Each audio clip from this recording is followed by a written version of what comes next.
Welcome to Season 14 of the 5-Minute Biographies podcast. Here is your host, Wayne Armstrong. Hi guys, welcome to the 5-Minute Biographies podcast. Before we get started, I'd just like to point out that there's no advertising on this podcast, and so if you'd like to support the show, please consider subscribing to the YouTube channel at 5minutebiographies.com/YouTube. Or if you'd like to support it in a more direct way by, say, buying me a coffee, please check out 5minutebiographies.com/coffee to see how. Also, don't forget to take a look at our sister show, 5 Minute History, at 5minutehistory.com. And if you'd prefer to hear the podcast in Spanish, please check out 5minutebiographies.com/Spanish. Right, with that all being said, let's get on with the show and the 10th and final episode of Season 14, Nikola Tesla. Nikola Tesla was born on the 10th of July 1856 in the village of Smiljan, which is now part of Croatia, but was then within the military frontier of the Austrian Empire. His father was an Eastern Orthodox priest, and so was his grandfather on his mother's side. He was the second youngest of 5 children, having 3 sisters, Milka, Angelina and Maritza, and an older brother called Dane, who was tragically killed in an accident whilst riding his horse when Nikola was only 5. He first went to school in Smiljan, where he studied German, mathematics and religion. After completing primary school and middle school, he attended the Higher Real Gymnasium in Karlovac after he moved there in 1870, where the classes were all taught in German, as was the custom in the region at the time. After completing school in 1873, Nikola returned home to Smiljan, but contracted cholera and almost died, but recovered enough to run away to the mountains the following year to avoid conscription into the Austro-Hungarian army. He credited his time in the mountains with making him fitter and stronger, and whilst there he made a full recovery. Nikola Tesla had what is known as an eidetic or photographic memory and was able to memorize whole books. He credited his mother for giving him the genes that enabled him to do this, as well as for his creativity.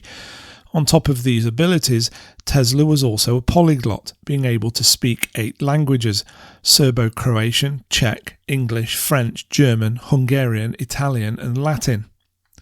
In 1875, Nikola Tesla enrolled at the Imperial Royal College in Graz, as he had developed a fascination with electrical power, following demonstrations that his physics professor had given of this new mysterious phenomenon whilst at school. He studied and worked hard, and earned not only top grades but a letter of commendation from the Dean of the Technical Faculty during his first year. However, although he started off well, by his 3rd year his grades started to fall, and he left Graz in 1878 without a degree. Tesla moved to Hungary in 1881 to work at the Budapest Telephone Exchange, where he was made its chief electrician. He apparently made several improvements to equipment whilst working there, but by 1882 he was ready to move on and accepted a position at the Continental Edison Company in Paris, where he worked on the city-wide project of installing indoor incandescent lighting. He gained an enormous amount of practical experience whilst working at Thomas Edison's company, and was even tasked with making improvements to generating dynamos and motors. The person overseeing the work in Paris was Charles Batchelor, and when he was recalled to the United States in 1884, he took Nikola Tesla with him. Whilst in Paris, Tesla had become a troubleshooter for the company, travelling to different Edison installations, resolving issues and improving dynamos and motors, and this is what he ended up doing for the company when he arrived in New York. He worked at Edison in New York for around 6 months before he decided to quit. It isn't clear why he left, but the dominating theory is that it was due to unpaid bonuses Tesla believed he had earned. One of the projects Tesla had been tasked with, which was allegedly linked to the unpaid bonuses, was an arc lighting project, although it was eventually shelved. However, after he left Edison, Nikola decided to pursue the technology and hired a lawyer to help him file the patents. He also found funding from 2 businessmen who helped him set up the Tesla Electric Light and Manufacturing Company. However, he lost everything, including the patents, when his backers pulled out, leaving him penniless and needing to take on whatever work he could find, including at one point earning only $2 per day as a ditch digger. In 1886, Tesla found new backers who were experienced at handling patents and who were interested in his ideas, and the Tesla Electric Company was founded the following year with a laboratory located at 89 Liberty Street in Manhattan. The laboratory helped him to develop a range of mechanical and electrical devices, and in 1888 a lucrative deal was struck after a primary competitor of Edison's, Westinghouse Electric, licensed Tesla's patents for the AC induction motor.